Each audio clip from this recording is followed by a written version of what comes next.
بسم اللہ الرحمن الرحیم نحمده ونصلی علی رسولہ الکریم اما بعد۔ میرے محترم بھائیوں، بزرگوں، دوستوں، اللہ کے فضل و کرم سے آج ہم نے 15ویں تراویح مکمل کی، جس میں ہمارا 18واں پارہ مکمل ہوا۔ 18واں پارہ جہاں سے شروع ہوتا ہے اس میں اللہ تبارک و تعالی فرماتے ہیں قد افلح المؤمنون الذين هم في صلاتهم خاشعون والذين هم عن اللغو معرضون والذين هم للزكاة فاعلون والذين هم لفروجهم حافظون۔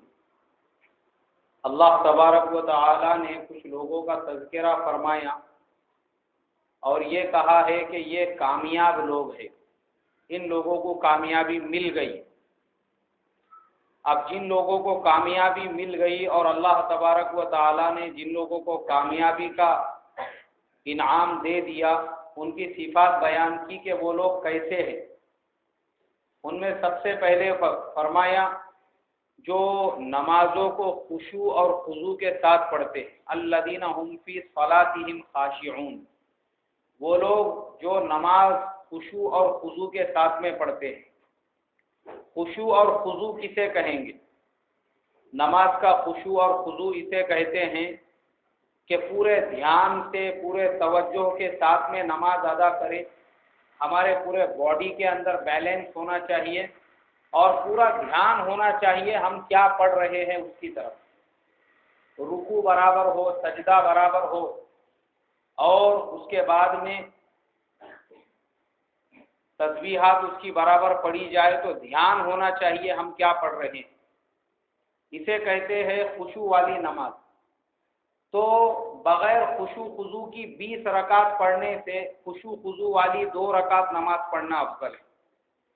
خوب اسپیڈ کے اندر نمازیں ہو رہی ہے جس میں نمازوں کی تسبیح بھی مکمل نہیں ہو رہی ہے، ایسی 20 رکعت 100 رکعت پڑھنے سے خشوع خضوع والی 2 رکعت پڑھنا بہتر ہے۔ اسی لیے حضرت عبداللہ ابن عباس رضی اللہ عنہما اپنے شاگردوں سے کہتے تھے کہ میں ایسی نماز پڑھوں جس میں سورہ بقرہ اور سورہ آل عمران پڑھوں، لیکن مجھے کچھ سمجھ میں نہیں آئے میں کیا پڑھ رہا ہوں، تو مجھے اس سے بہتر یہ لگتا ہے کہ 2 رکعت ایسی پڑھوں جس میں قل یا ایھا الکافرون اور قل ھو اللہ احد پڑھوں، لیکن ہر چیز میرے سمجھ میں آ سکے کہ میں نے کیا پڑھا، نہایت ہی اطمینان کے ساتھ۔ اور واقعہ بھی ہے بزرگان دین کیسی نماز پڑھتے ہیں۔ حضرت حاتم اصم رحمۃ اللہ علیہ بہت بڑے اللہ والے تھے، ان کے ایک شاگرد تھے، ان کا نام تھا حضرت عصام رحمۃ اللہ علیہ۔ حضرت عصام رحمۃ اللہ علیہ کہتے ہیں کہ میں نے ایک دن حاتم سے پوچھا کہ تم کیسی نماز پڑھتے ہو؟ انہوں نے کہا کہ جب نماز کا وقت ہوتا ہے تو میں اچھی طرح سے وضو کرتا ہوں، پورے اطمینان کے ساتھ پورے اعضاء کو اپنے بیلنس میں لے کر پورے سکون اطمینان سے وضو کرتا ہوں، اور وضو کرنے کے بعد اس جگہ پہ آ جاتا ہوں جہاں پر نماز پڑھنی ہے اور تھوڑی دیر اطمینان سے بیٹھتا ہوں، اس کے بعد کھڑے ہوتا ہوں اور کھڑے ہونے کے بعد یہ سوچتا ہوں کہ بیت اللہ میرے سامنے ہے، میرا پیر پلسرات کے راستے پر ہے اور ملک الموت میرے گردن کے اوپر سوار ہے، اور پھر یہ دھیان کرتا ہوں کہ یہ میرے زندگی کی آخری نماز ہے، اور ایسا سوچتے ہوئے پھر پورے اطمینان سے، پورے وقار سے، پورے جلال اور عظمت کے ساتھ اللہ اکبر کہہ کے رکعت باندھتا ہوں، اور ایک ایک لفظ کو اطمینان سے سمجھتے ہوئے نماز اپنی پڑھتا ہوں، پھر رکوع کرتا ہوں پورے خشوع کے ساتھ، اس کی تسبیحات کو مکمل کرتا ہوں، پھر رکوع سے کھڑے رہ کر اس کی تسبیح پڑھتا ہوں، اس طریقے سے میں اپنی نماز کو مکمل کرتا ہوں۔ تو حضرت عصام رحمۃ اللہ علیہ نے پوچھا کہ حاتم تم ایسی نماز کتنے سالوں سے پڑھ رہے ہو؟ انہوں نے کہا کہ 30 سال سے میں ایسی نماز پڑھ رہا ہوں۔ تو حضرت عصام نے کہا سبحان اللہ، مجھے تو ایک نماز بھی ایسا پڑھنے کی توفیق نہیں ہوئی، اور کیا ان کا مقام اور مرتبہ ہوگا کہ 30 سال سے ایسے خشوع اور خضوع کے ساتھ میں وہ نماز پڑھ رہے۔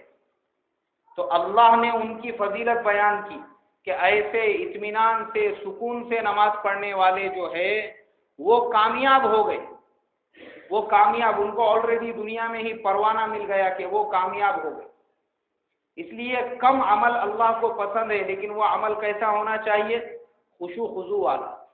ہمارے زمانے میں تو یہ حال ہے کہ جب ہم مسجد میں آتے ہیں تو بھی ہم کو دھیان نہیں ہوتا، اس وقت میں بھی ہمارا دھیان پورا ادھر ادھر بھٹکتے رہتا ہے۔ وضو کرتے ہیں، نماز میں آتے ہیں تو امام صاحب کیا پڑھ رہے، کدھر پڑھ رہے، کچھ ہمارا دھیان ہی نہیں، کچھ سمجھ میں ہی نہیں آتا ہم، اور ایسی ایسی حرکتیں کرتے ہیں جس کی وجہ سے بعض اوقات امام صاحب کا بھی دھیان بھٹک جاتا ہے۔ اس لیے پہلی صف میں جو لوگ بیٹھنے والے ہیں وہ ایک دم اطمینان اور وقار والے ہونا چاہیے۔ ایک مسجد میں میں عصر کی نماز پڑھ رہا تھا، میں بھی پہلی صف میں ہی بیٹھا ہوا تھا۔ اب ایک صاحب تھے، امام صاحب رکوع میں تو وہ کھڑے ہوئے، کیوں تو بولے میرا سورج پورا نہیں ہوا۔ امام صاحب جب رکوع میں سے اٹھ رہے تو یہ حضرت رکوع میں جا رہے، امام صاحب جب سمیع اللہ لمن حمیدہ بول رہے تو اس وقت یہ رکوع میں ہی رہ رہے، جب وہ سجدے میں جا رہے تو یہ کھڑے ہو رہے۔ پھر تو مجھے دل میں یہ خیال آیا کہ ہو نہ ہو امام صاحب سے نماز میں مسٹیک ہونے والی ہے، کیونکہ یہ حرکتیں ایسی کر رہا ہے ان کے بازو میں کھڑے رہ کے، ان کا دھیان بھٹکنا لازمی چیز ہے۔ اور بالکل ویسا ہی ہوا، امام صاحب نے 5 رکعت عصر کی نماز پڑھائی، 5ویں رکعت میں کھڑے ہو گئے، ہم نے لقمہ بھی دیے لیکن اب وہ کھڑے ہو گئے تھے، بعد میں نہیں وہ بیٹھے، پھر وہ نماز دوبارہ دہرانا پڑی۔ کس کی وجہ سے یہ مسئلہ ہوا؟ پیچھے کھڑے رہنے والوں کی وجہ۔ کیوں؟ دھیان ہی نہیں ہے نماز میں، بیچارے کو مسائل کا علم نہیں ہے کہ جب تم امام کے پیچھے نماز پڑھتے ہو تم کو سورے نہیں پڑھنے کا، تمہارا سورے پڑھنا ضروری نہیں ہے، تم امام کے تابع ہے، ایسا منہ بند رکھ کے کھڑے رہنے کا خالی، چاہے عصر کی نماز رہو یا مغرب کی نماز رہو یا ظہر کی نماز رہو، آپ امام کے پیچھے ہے، امام سورے پڑھ رہا ہے، آپ اس کے تابع، آپ اپنی فکر مت کرو، امام آپ کی نماز کا ذمہ دار ہے، وہ جیسی کھڑے رہ گئے آپ کھڑے رہ جاؤ۔ بہت سے لوگ سلام نہیں پھیرتے، امام کے دونوں سلام، کیوں تو بولے میرا ابھی اللہم انی ظلم تجھ نہیں ہوا تھا، تو گھر کو پڑھنے کا تھا، بیوی کو ساتھ میں لے کے جماعت کر کے نماز کر کے، پھر مسجد میں کائے کو آیا نماز پڑھنے کو؟ امام کے پیچھے کھڑے رہ کے اور یہ نیت کر کے کہ پیچھے اس امام کے، پھر یہ نیت کیوں کیا کہ اس امام کی میں تابع داری کرتا ہوں؟ تو امام کی جب تابع داری ہو رہی ہے تو امام نماز کا ذمہ دار۔ اور پھر ایک مرتبہ ایک جگہ مجھے نماز پڑھنے کا موقع ملا، وہ بھی ظہر کی نماز تھی۔ اب ایک صاحب نے پورے آنکھ پہ ایسا عطر چھوپڑ کے آ گئے، وہ عطر سے پورا سر میں درد پیدا ہو گیا، وہ امام صاحب کو چھینکا شروع ہو گئے نماز میں۔ تب بھی میرے کو دھیان آیا، میں بولا نماز میں کچھ تو بھی مسئلہ ہونے والا ہے، اور بالکل ویسا ہی ہوا، امام صاحب 2 رکعت پہ بیٹھے نہیں، کھڑے رہ گئے تیسری رکعت۔ پھر اس کے بعد انہوں نے سجدہ سہو کیے، اور پھر سلام پھیرنے کے بعد مقتدیوں کی طرف چہرہ کر کے بولے کہ بھائی اللہ کے واسطے یہ جو 15 روپے میں باٹلے آتے وہ عطر مت لگا کے آتے، یہ تم لے کے آتے بھسکا پوری عطر پورے آنکھ پہ چھوپڑ کے فری کا، اس کی وجہ سے میرے سر میں درد شروع ہو گیا اور میرے کو کچھ سمجھ میں نہیں آنے لگا میں کیا پڑھ رہا۔ تو مسئلہ یہ ہوتا ہے نماز میں خشوع ضروری ہے، پورا اطمینان، پورا دھیان۔ آج کل ہم کو بہت شوق ہے عطر لگانے کا، لیکن پہلے ہم کو سمجھنا چاہیے اللہ کے نبی جو عطر لگاتے تھے میں نے اس دن ہی بتائے، آج ہم اس کی برابری بھی نہیں کر سکتے، لیکن آج ہم عطر کے نام پہ جو مسلتے ہیں وہ کیمیکل ہے، وہ عطر نہیں ہے۔ اس کی 25 گرام کی جو بوٹل آتی اس پہ دیکھو آپ، اس پہ لکھے ہوا رہتا فور انڈسٹریل یوز، اور وہ اگربتی کے کارخانوں میں اگربتی بنانے کا کیمیکل ہوتا ہے، جس کو آج ہمارے زمانے میں عطر بتا کے بیچا جاتا ہے۔ اس سے چمڑے خراب ہوتے، اس سے داڑھی جلدی سفید ہو جاتی، اس کو جہاں لگائیں گے تو وہاں پہ آپ کو نقصان ہونے والا ہے، وہ عطر ہے ہی نہیں، وہ کیمیکل ہے وہ۔ تو اس کے لیے میرے محترم بزرگوں، نماز میں اللہ نے کہا کہ جس کی نماز میں جتنا خشوع ہوگا وہ کامیاب ہو گیا، اور اس کے بعد کہا والذین هم عن اللغو معرضون، وہ لوگ جو لغو اور بیکار باتوں سے اعراض کرنے والے ہیں۔ لغو اور بیکار کسے کہتے ہیں؟ یہ کہتے ہیں لایعنی کو، اور لایعنی اسے کہتے ہیں جس میں نہ دین کا فائدہ ہو نہ دنیا کا فائدہ ہو۔ کم سے کم آپ کوئی کام ایسا کر رہے ہو جس میں دنیا کا فائدہ ہو، آپ کے کاروبار کا، دکان کا فائدہ ہو، آپ کے لیے وہ کام کرنا جائز ہے، یا آپ دین کا کوئی کام کر رہے ہو جس سے دین کا فائدہ ہے، وہ بھی آپ کے لیے جائز ہے، وہ لایعنی نہیں ہے۔ لیکن ایسا فضول کام نہ جس سے دین کا فائدہ ہے نہ دنیا کا فائدہ ہے، اللہ تبارک و تعالیٰ نے کہا کہ وہ بیکار کام ہے۔ جو لوگ اس کام سے منہ موڑنے والے ہیں، جو لوگ اس کام سے اعراض کرنے والے ہیں، یعنی ان کے پاس اس فضول کام کے لیے وقت نہیں ہے، تو کہا کہ یہ لوگ بھی وہ ہیں جن کو اللہ نے کامیاب کر دیا۔ اور پھر کہا والذین هم للزکاۃ فاعلون، زکوٰۃ کو ادا کرنے والے۔ زکوٰۃ کا مسئلہ میں نے جمعہ کے دن بھی بتایا کہ آج بارشیں جو رک گئی ہے وہ زکوٰۃ نہیں دینے کی وجہ سے۔ اللہ کے نبی صلی اللہ علیہ وسلم نے فرمایا جو قوم زکوٰۃ کو روک دیتی ہے اللہ تبارک و تعالیٰ ان کے اوپر بارش کو روک دیتا ہے۔ اور میں اس سے پہلے کئی مرتبہ بتا چکا ہوں کہ دیکھو زکوٰۃ ادا کرنے سے اللہ تعالیٰ کا ایک پیسے کا بھی فائدہ نہیں ہے۔ زکوٰۃ نکالنے والے بھی ہم ہیں، دینے والے بھی ہم، اور لینے والے بھی ہم ہی ہیں۔ ہم میں کے ہی لوگ لینے والے تھے، اور لینے والے بھی ہیں اور دینے والے بھی ہیں۔ پھر ہمارا فائدہ کیا ہے اس میں؟ اس میں ہمارا فائدہ یہ ہے اللہ ہمارے مال کی حفاظت کرتے ہیں۔ اور میں لکھ کے دیتا ہوں، لکھ کے، اگر کسی کو میرا تونڈی سمجھ میں نہیں آ رہا تو میں لکھ کے دیتا ہوں اس کو کہ اس سال اگر تم نے 1000 روپئے زکوٰۃ نکالے تو اگلے سال اللہ تم کو 2000 کی زکوٰۃ نکالنے والا بنے گا۔ یہ تجربہ ہے میرا، میں اسی لیے اتنے کانفیڈنس کے ساتھ میں بول رہا ہوں کہ میں لکھ کے دیتا ہوں کہ جو آدمی اس سال 1 لاکھ کی زکوٰۃ نکالے گا اللہ اگلے سال اس کو 2 لاکھ کی زکوٰۃ نکالنے والا بنائے۔ پھر اگلے سال 2 لاکھ کی زکوٰۃ دے گا، اس کے بعد اس کو 4 لاکھ کی زکوٰۃ دینے والا بنائے گا، اور 4 لاکھ کی دے گا اس کے بعد اس کو اللہ 8 لاکھ کی زکوٰۃ دینے والا بنائے گا۔ حالانکہ تم دے رہے ہو اللہ کو راضی کرنے کے لیے، لیکن تمہارا مال کم نہیں ہو رہا ہے، اللہ اس کو بڑھاتے رہیں گے۔ اور واقعات ہمارے سامنے سینکڑوں، میں نے اس سے پہلے بھی شاید یہ واقعہ سنایا تھا۔ اورنگ آباد کے اندر جو کاشی پور العلوم مدرسہ چلتا ہے اس کے صدر ہے، ان کا نام ہی ہے حاجی نور محمد باغبان۔ تو وہ ایک مرتبہ بتانے لگے کہ بولے آج اللہ نے ہم کو اتنے بڑے مدرسے کا صدر بنایا، لیکن ہمارا یہ حال تھا کہ ایک زمانے میں ہم ٹوکرے کے اوپر جو مارکیٹ میں 2nd نمبر کے آم، 2nd نمبر کے جام، 2nd نمبر کی سنترے موسمبیاں جو رہتے تھے، ہم وہ جمع کر کے گلی گلی میں گھوم گھوم کے بیچا کرتے تھے۔ تو اس زمانے میں اورنگ آباد ضلع کے امیر صاحب تھے، ان کا نام سعید خان صاحب۔ تو وہ ان سے کہا کرتے تھے کہ نور محمد بھائی، ہر سال جتنا بھی تمہارے پاس مال ہو اپنے مال کی زکوٰۃ نکالا کرو، اللہ تم کو فقیر نہیں بنائے گا۔ اگر تم زکوٰۃ دیں گے اللہ تبارک و تعالی، آج تم ٹوکروں میں مال بیچ رہے ہو، اللہ تم کو مارکیٹوں کا مالک بنائے گا۔ تو وہ یہ کہتے تھے روتے ہوئے کہ دیکھو آج وہ دنیا میں نہیں ہے، لیکن ہم ہر سال اپنے مال کی پوری زکوٰۃ نکالتے تھے۔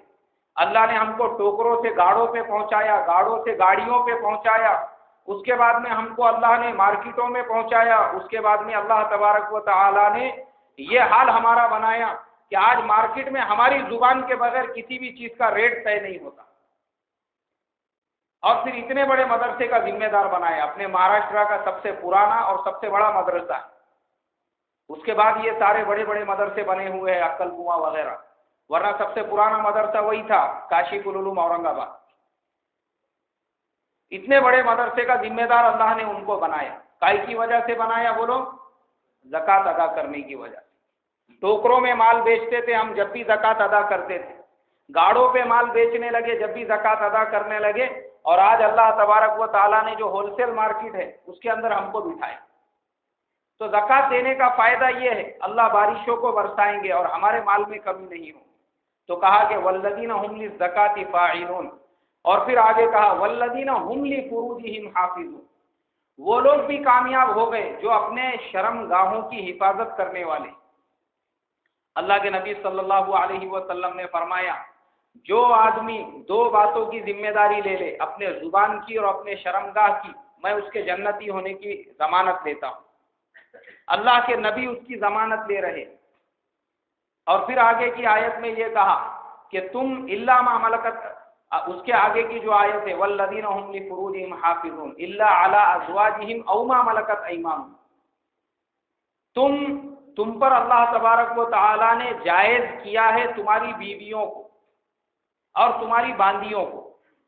اب بیویاں جو جائز ہے میرے محترم بزرگوں، اللہ نے اس لیے جائز قرار دیا کہ ایک آدمی ہے، اس کی شادی ہو چکی ہے، اب اس کی بیوی بیمار ہے اور اس کی بیوی کو کوئی مرض ہے یا اس کی بیوی کا کچھ مسئلہ ہے یا اس کی بیوی کو ڈاکٹر نے منع کیا ہے، وہ بچے وغیرہ نہیں دے سکتی ہے یا کچھ بھی ایسا مسئلہ ہے، تو شریعت اس کو حرام کی اجازت نہیں دیتی، بلکہ شریعت یہ کہتی ہے کہ تو دوسرا نکاح کر۔ شریعت میں دوسرا نکاح کرنا کوئی عیب کی بات نہیں ہے۔ ہمارے زمانے میں ہم نے اس کو بہت بڑا عیب سمجھا ہوا ہے کہ کسی مسلمان نے اگر 2 نکاح کیے تو ہم اس کو عیب کی نظر سے دیکھتے اور اشارے کرتے ایک دوسرے کو، دیکھ بولتے چیچا کے 2 عورتیں ہیں، بھلا کیا نہیں ایسے اشارے کرتے ہیں، ہم اس کو عیب سمجھتے، عیب، حالانکہ اس کو شریعت نے اجازت دی ہوئی ہے۔ اب ہم کو کیا معلوم ہے بیچارے کا کیا مسئلہ ہے، اس کے گھر کا مسئلہ تھوڑی ہم کو معلوم ہے، یا وہ ہمارے سامنے پورا جو ہے تفصیل سے بیان کرے گا اور ہر آدمی کو جا جا کے جو ہے کلیئریفیکیشن دے گا کہ میرا یہ مسئلہ تھا اس لیے میں نے دوسرا نکاح کیا۔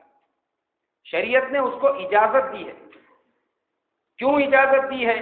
اس لیے اجازت دی ہے تاکہ وہ حرام کام سے جو ہے بچا رہے۔ اگر اس کے پاس بیوی نہیں رہے گی اور اس کو اگر جذبات کنٹرول نہیں ہو رہے ہیں اور اس نے کوئی حرام کام کیا تو پھر اس کا کون ذمہ دار رہے گا؟ تو شریعت یہ کہتی ہے، اسی لیے میرے محترم بزرگوں اس کو ہم نے عیب نہیں سمجھنا چاہیے۔ آج ہمارے معاشرے میں اس کا ریزن یہ بھی ہے کہ ہم ہندوستان میں رہتے ہیں اور ہمارے ہندوستان کے اندر عیب سمجھا جاتا ہے 2 نکاح کرنے کو، کیونکہ ہم ہندوؤں کے درمیان میں رہتے تو ہماری خود کی زندگی میں 90% طریقے ہندوانہ ہیں، ہماری شادی بیاہ 90% ہندوانہ ہے، ہر چیز ہمارے گھروں میں وہی ہے، ہمارے ذہن بھی ویسے ہی ہے، یہاں تک کہ آج کئی علاقوں میں آپ جائیں گے ہماری ماں بہنوں کا لباس بھی جو ہے غیروں کا لباس ہے، حالانکہ اسلام میں ویسا لباس پہننا جائز نہیں ہے عورت کے لیے۔ عورت کے لیے پورا مکمل لباس پہننا ضروری ہے، اگر اس کا پیٹ نظر آتا ہے وہ لباس اس کے لیے جائز نہیں ہے، وہ غیروں کا لباس ہے۔ لیکن آج ہمارے یہاں پہ بھی وہ لباس عام ہے، اس کی وجہ یہ ہے ہم غیروں کے درمیان میں رہتے ہیں، تو دوسرے نکاح کو بھی ہم اسی لیے عیب سمجھتے ہیں، یہاں تک کہ جھگڑے کرتے ہیں اس کی وجہ سے۔ ہمارے امیر صاحب تھے، اللہ ان کی قبر کو نور سے بھر دے، تو ایک ساتھی تھے بیچارے، وہ ہمیشہ سفر میں رہتے تھے، دیہاتوں وغیرہ میں ہم جب بھی جاتے تھے وہ بھی ساتھ میں رہتے تھے۔ اچانک ان کی بیوی کا انتقال ہو گیا اور ان کو ایک ہی بیٹا تھا، اور وہ بیٹا ان حضرت سے 100 کلومیٹر دور رہتا تھا، وہ بھی گورنمنٹ امپلائی تھا تو وہ دور رہتا تھا اور یہ ادھر رہتے تھے۔ تو امیر صاحب نے ان سے کہا، بیوی کے انتقال کے کئی مہینوں کے بعد دیکھا کہ ان کے کپڑے برابر نہیں ہے، کھانے کا کچھ انتظام نہیں، طبیعت خراب ہے، تو کہا کہ دیکھو ایک کام کرو، تم دوسرا نکاح کر لو، اس لیے کہ جو خدمت بیوی کر سکتی ہے وہ بیٹی بھی نہیں کر سکتی، وہ بہن بھی نہیں کر سکتی، کوئی بھی نہیں کر سکتا۔ کل کو تم بیمار پڑ گئے، تمہارا کچھ بھی ایسی خدمت کی ضرورت پڑی تو کون تمہاری خدمت کرے گا؟ یا تو کوئی ہے نہیں، تمہارا بیٹا ایک ہے تو وہ تمہارے سے 100 کلومیٹر دور ہے، اور بہو تو تمہاری وہ خدمت کرنے والی نہیں ہے، اس لیے تم نکاح کر لو۔ انہوں نے بہت پس و پیش میں مبتلا رہے، اس کے بعد میں پھر استخارہ وغیرہ کیے، امیر صاحب سے کہا ٹھیک ہے کوئی حرج نہیں، تحقیقات کیے، بیچاری ایک بیوہ بزرگ عورت تھی، اس کے ساتھ میں امیر صاحب نے ان کا نکاح کر کے دے دیا، اب وہ رہنے لگے آرام سے۔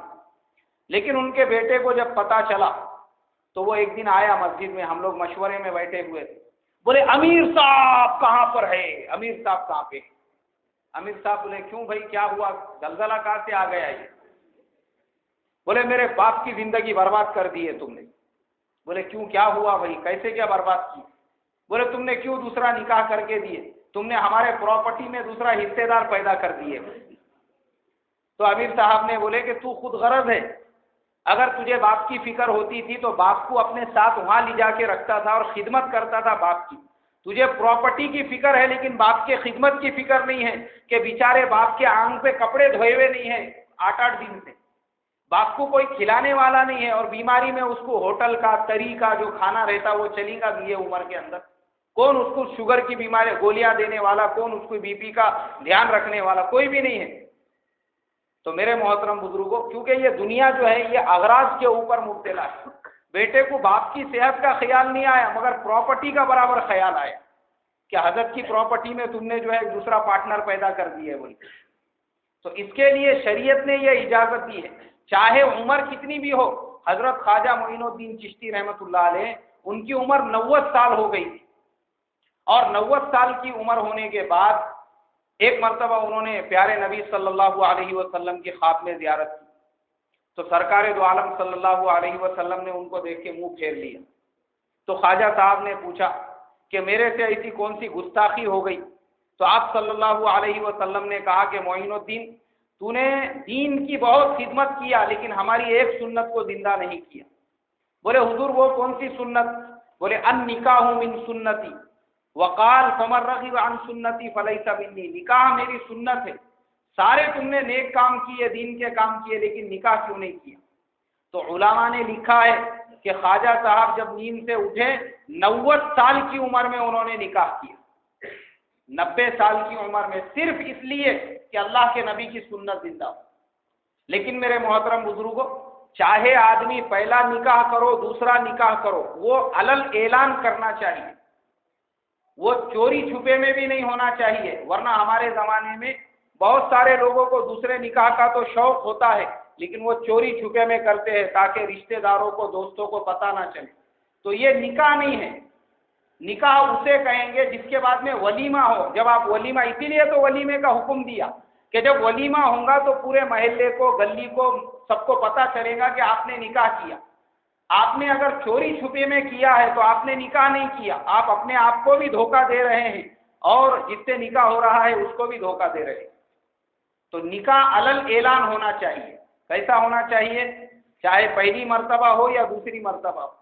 تو اللہ نے اس آیت میں یہی کہا کہ والذین هم لفروجہم حافظون، وہ لوگ بھی کامیابیوں پر پہنچ گئے جنہوں نے اپنے شرم گاہوں کی حفاظت۔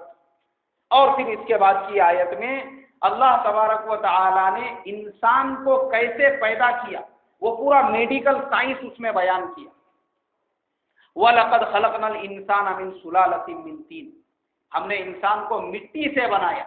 اب مٹی سے کیسا بنایا، وہ پورا میڈیکل سائنس آج کے زمانے کے میڈیکل اسٹوڈنٹس کو جو کالجز میں سکھایا جاتا ہے وہ اس ایک آیت کی تفسیر دے گی۔ آج مشینیں آ چکی ہے، اسکیننگ مشینیں آ چکی ہے، آج پوری تفصیل ہم کو کتابوں کے ذریعے سے جو ہے معلوم ہوتی ہے کہ بچہ کیسے پیدا ہوتا ہے۔ لیکن سوچو وہ زمانہ آج سے 1500 سال پہلے کا، اس زمانے میں کسی نے خواب و خیال میں بھی نہیں سوچا تھا کہ ماں کے پیٹ میں بچہ کیسے بنتا ہے۔ اللہ نے پورے اسٹیپ اس کے یہاں پہ بیان کر دی۔ ثم جعلناه نطفة في قرار مكين ثم خلقنا النطفة علقة فخلقنا العلقة مضغة فخلقنا المضغة عظاما فكسونا العظام لحما۔ پہلے اللہ فرماتے ہم پانی سے پھر اس کو لوتھڑے کی شکل کیسی دیتے ہیں، پھر وہ ایک پیریڈ ہوتا ہے 40 دن کا چلہ، وہ مکمل ہونے کے بعد پھر اللہ تبارک و تعالیٰ اس لوتھڑے کو گوشت میں بدلتے، پھر ایک چلہ مکمل ہونے کے بعد پھر ہڈیوں میں بدلتے ہیں، پھر ایک چلہ مکمل ہونے کے بعد اللہ تبارک و تعالیٰ اس میں حرکت پیدا کرتے۔ یہ پورا چلے چلے کا اسٹیپ ہے جو 9 مہینے میں وہ پورے چلے مکمل ہوتے ہیں۔ 40 دن کے اسٹیپ پہ اللہ آدمی میں چینجز پیدا کرتا ہے۔ اسی لیے خانقاہوں میں پرانے زمانے میں اللہ والے جو ہے وہ 40 دن کا چلہ کرنے لگاتے تھے کہ 40 دن تک اللہ اللہ کرتا رہے گا آدمی تو اس کے دل کی کیفیت بدلے گی۔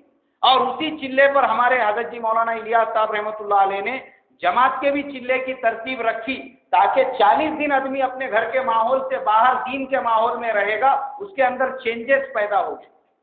اور حضرت موسیٰ کو بھی جب بلایا تو 40 دن کا چلہ کرنے لگایا اللہ تبارک و تعالیٰ نے طور کے پہاڑ پر، اور اس کے بعد تورات عطا کی۔ تو یہ سب چلے چلے کے اسٹیپ ہیں۔ یہ سارے چلوں میں آدمی جب چینج ہو کے ماں کے پیٹ میں اللہ فرماتے ہیں جب وہ خوبصورت شکل اختیار کر لیتا ہے اس کے بعد ہم اس کو دنیا میں بھیجتے ہیں۔ اور پھر کہا فتبارک اللہ احسن الخالقین، سب سے زیادہ برکت والا نام تیرے پروردگار کا ہے جو بہترین شکلوں اور صورتوں میں پیدا کرنے والا ہے۔ اللہ مجھے آپ کو کہنے سننے سے زیادہ عمل کی توفیق عطا فرمائے۔ دعا پڑھانے سے پہلے ایک بات کہوں گا کہ کل کی تفسیر میں ایک بات میں نے یہ کہی تھی کہ حضرت ایوب علیہ السلام نے قسم کھائی تھی اپنی بی بی رحمت کو اچھا ہونے کے بعد 100 لکڑیوں سے مارنے کی۔ تو بہت سارے لوگ بعد میں پوچھ رہے تھے اس کا کیا ہوا، وہ آپ نے بتایا۔ تو دیکھو اللہ تبارک و تعالیٰ نے اس کا حل کیسے نکالا۔